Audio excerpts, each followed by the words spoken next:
Bonsoir, bienvenue à la Bible au quotidien. Le titre de cette méditation est « Dieu parle, répondons-nous » Le verset sur lequel je me base est au chapitre 1er de l'Épître aux Hébreux, les versets 1 à 4 qui disent « Après avoir autrefois, à plusieurs reprises et de plusieurs manières, parlé à nos pères par les prophètes, Dieu, dans ces derniers temps, nous a parlé par le Fils, qu'il a établi héritier de toutes choses, par lequel il a aussi créé le monde, et qui, étant le reflet de sa gloire et l'empreinte de sa personne, et soutenant toutes choses par sa parole puissante, a fait la purification des péchés, s'est assis à la droite de la majesté divine dans les lieux très hauts, devenu d'autant supérieur aux anges qu'il a hérité d'un nom plus excellent que le leur.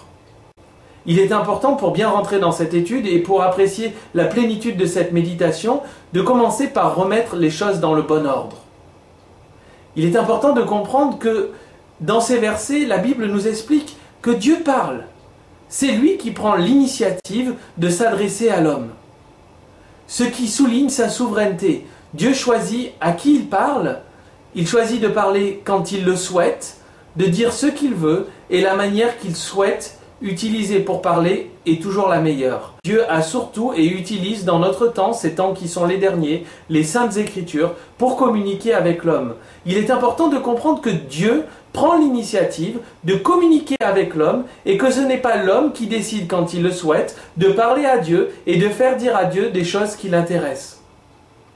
Dieu parle avec l'homme pour dire ce qu'il a à dire.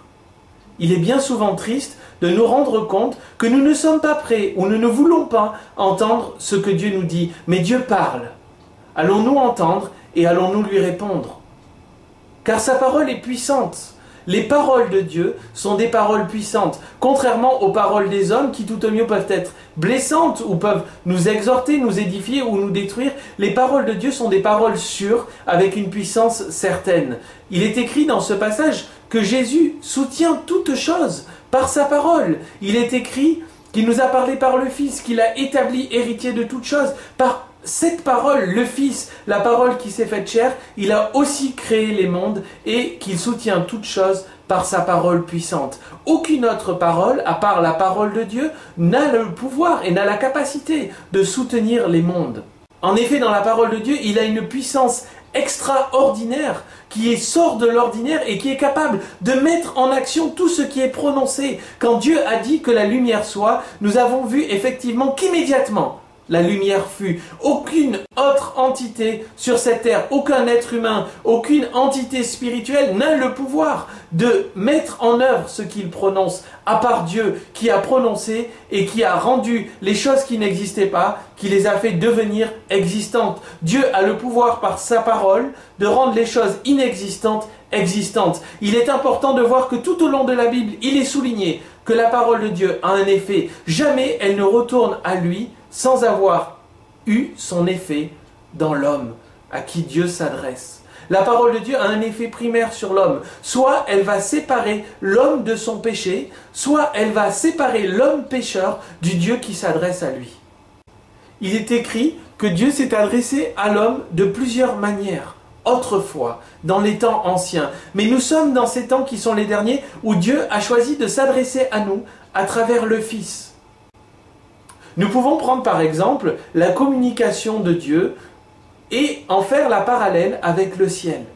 La nuit, le ciel est noir, mais il est étoilé lorsqu'il est dégagé par des milliers et des milliers de petites étoiles qui scintillent un peu partout et de la lune qui permet à l'homme d'y voir quelque chose, même au plus profond de la nuit, lorsque le ciel est dégagé.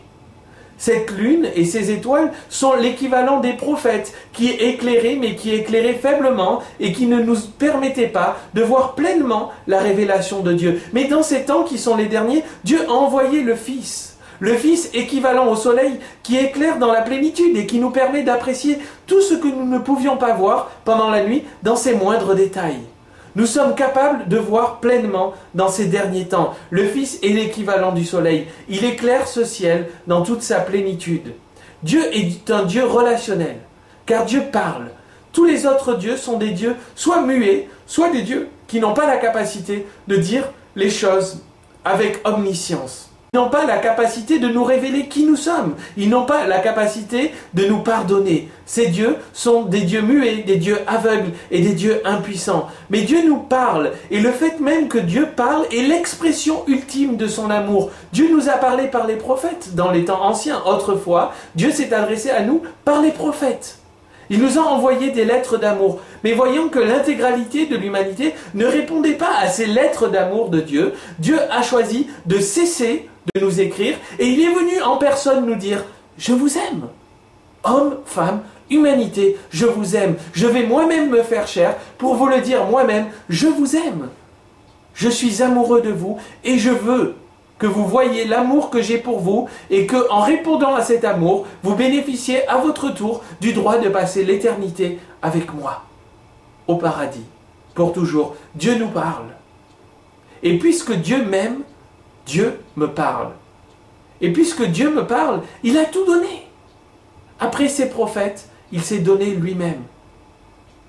Si nous ne répondons pas à Dieu qui nous parle à travers la personne de Jésus-Christ, il n'y a plus d'autre opportunité de répondre à Dieu qui s'adresse à nous, désirant avoir une relation avec nous et nous tirer vers lui.